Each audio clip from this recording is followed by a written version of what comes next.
ژبې څوره ارزه برزه خورېږي، څوره ارزه برزه غږېږي. څه سره څه یایو چا پسې مو څه وویله څه مو سې وتړل، ما وویله تا واورېدل، تا باور که، تا مخته بوتله خبره. یوه خبره څوره مخته ځي.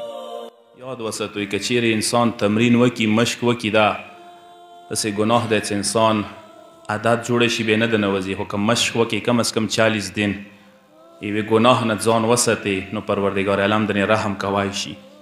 ځنه عرفا بو زاهدان بو، هغوی به ژبو باندې ریګ چول او ریګ ټوله ورځې به یې ژبو باندې ریګ و تیږې وې، شګې به وې، شګې به ورباندې پرتې وي. چا به څه خبره کوله هغه به ورته ویله څه ژبې باندې مې چې دې خبرې نشم کوی.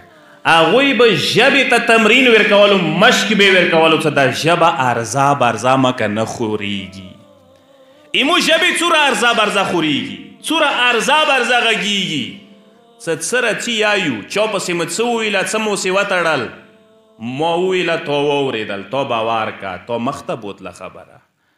یوه خبره څوره مخته ځي، څه څوره مخته لاړه، څه نتیجه یې ووته، هغه نتیجې کې ته راغلی یې، هغې نتیجې سزا کې ته راغلی یې، پوښتنه یې تا نه کیدای شي.